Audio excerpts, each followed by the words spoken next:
윤석열 대통령은 국제바보, 국제왕따를 자초하는가? 큰일 났습니다. 일본 기시다 총리가 북일 정상회담을 위한 고위급 회담을 제안하자 북한은 일본과 만나지 못할 이유가 없다며 즉각 화답했습니다. 만약 북일 정상회담이 성사되고 북일 수교가 이루어진다면 대한민국 패싱의 수모를 넘어 재앙적 국익 손상이 예상됩니다. 북한과 일본의 국익 차원의 이해관계가 맞아떨어집니다. 북한은 통미봉남에서 통남향미로 방향을 문재인 정부 때 틀었다가 그 길을 이제 통일향미, 일본을 통해서 미국을 향한다는 전략적 변화를 모색할 것입니다. 한국이 사라졌습니다. 이렇게 되면 한국은 닭조턴개 지붕 쳐다보는 꼴이 되고 일본과 미국 그리고 북한의 협상 테이블에서 배제되는 국제적 왕따가 될지도 모릅니다. 일본 기시다 총리는 윤석열 대통령을 살살 구슬르고 이용해서 과거사 문제, 위안부 문제, 강제동원 문제, 독도 야욕, 역사 교과서 문제, 후쿠시마 오염수 해양 투기 문제 등을 해결했다고 보고 이제 북한과 대화하겠다는 겁니다. 이런 외교적 성과로 기시다 총리의 일본 내 지지율은 급상승 50%를 상회하고 있다고 합니다. 기시다 총리로서는 윤석열 대통령이 얼마나 고맙고 얼마나 바보 같겠습니까? 북일 정상회담이 성사되면 북한은 납치자 문제, 일제 배상금 100억 달러를 해결하고 일본은 동북아 수장 국가의 역할과 반도체 핵심 소재인 북한 내 히토리를 선점 독점하는 이득을 취할 것으로 예상됩니다.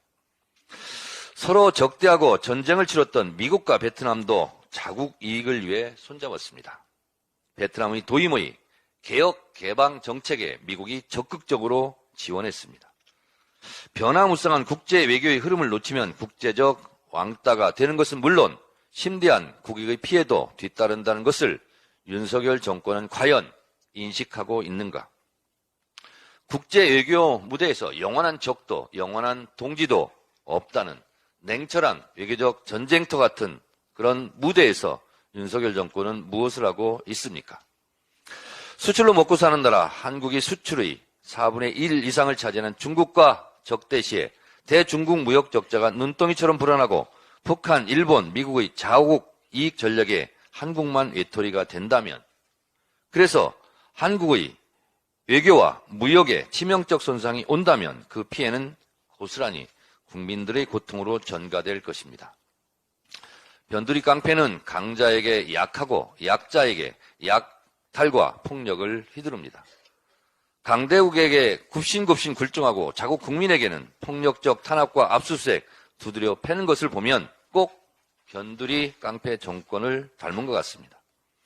MBC 대통령기 탑승 배제와 바이든 날리면 보도 기자에 대한 보복적 속옷까지 압수수색, MBC 뉴스룸에 대한 침탈, 한상혁 방통위원장에 대한 법적 근거 없는 면직, 꼭 실패한 MB 정권 초창기 언론장악 시나리오와 닮았습니다. 언론을 장악하려 했던 정권, 언론을 탄압하려 했던 정권 모두 정권의 자기 무덤 파기였음을 명심하기 바랍니다. 민주당의 혁신의 주체는 당의 주인인 당원입니다. 국회의원은 혁신의 대상이지 주체가 아닙니다. 국회의원은 유권자 심판의 대상이지 심판이 아닙니다. 모든 혁신 논쟁과 기구 구성에서 국회의원을 배제해야 되는 이유입니다. 혁신의 출발은 국회의원 기득권 내려놓기, 대의원제 폐지부터 시작해야 합니다.